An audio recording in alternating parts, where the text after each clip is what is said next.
Do'stlar, ya'ni 5-inchisi bo'lgan imloga oid xatoliklarni ajratib yozish bilan bog'liq xatoliklar. Xo'p, buni ham bitta-bitta ko'rib o'rganib chiqamiz.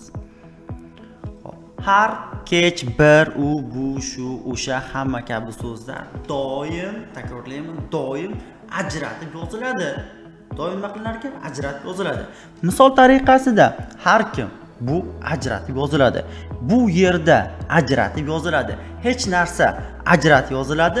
Hamma vaqt ham xuddi shunday bu ham ajratib yoziladi do'stlar. Ona tilidan milliy sertifikat olmoqchimisiz? Unda bizning 50 daqiqalik onlayn kursimizga hoziroq yoziling.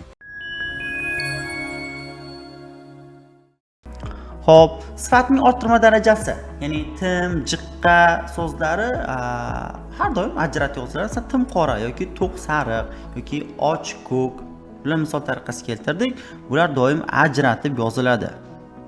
Eslatma, to'q, och, tim, jiqqa kabi so'zlar sifat oldidan kelib doimo ajratib yoziladi. Chiqish kelishigi bilan qo'llanadigan so'zlar. Xo'p, bundan oldingi darsimizda chiqish kelish haqida alohida to'xtalgandim. Yana bir bor shunchaki bir to'xtalib ketaman. Chiqish kelishiga kelsa, bu ajratib yoziladi va chiziqcha qo'yilmaydi. Esingizda chiqarmang. 2025-yil ham tushgan aynan dan chiqish kelishiga oid savol. Ya'ni kattadan katta keltiryapti, chiziqcha qo'yib qo'yadi. Yo'q, chiziqcha qo'yilmaydi, shunchaki ajratib yoziladi. Guldan gulga, yildan yilga, kundan kunga, boshdan oyoq misollar keltirganman. E'tibor bersangiz, bu yerda hech qaysi chiziqcha yo'q. Xo'p, maxsus holatlar, aro va rang so'zlari. Aroga to'xtaladigan bo'lsak, 99% odam bilaman. Xalqaro yoki millatlararo so'zida aro qo'shib yozishadi. Nega qo'shib yozishadi? Ikki xil holati bor. Qo'shib yoziladigan holati bor, qo'shmay yoziladigan holati bor. Aro, hozir bitta usulni o'rgataman sizga. Aro o'sha ajratib yozilishini. Qolgan har qanday holatda qo'shib yoziladi.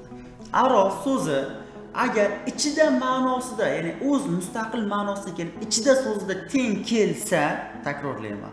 Aro so'zi mustaqil holatda ichida ma'nosida kelsa ajratib yoziladi. Masalan, bog' aro aylandim. Masalan, bog'ning ichini aylansa bo'ladi, to'g'rimi? Demak, bog' aro ajratib yoziladi do'stlar. Qolgan har qanday holatda qo'shib yoziladi. Ya'ni ichida so'z ma'nosida teng kelmadimi, bo'ldi. U qo'shib yoziladi. Xo'p, rang so'zi bilan keladigan bo'lsak, 7 ta kamalak ranglarni keltirib o'tmadim. O'zlaring nega keltirmaganini tushunasizlar. 7 ta kamalak rangi har doim ajratib yoziladi. Masalan, qizil rang, sariq rang, oq rang shaklida. Do'stlar, bugungi darsimiz qisqacha edi. Keyingi imlo xatoliklarda ko'rishguncha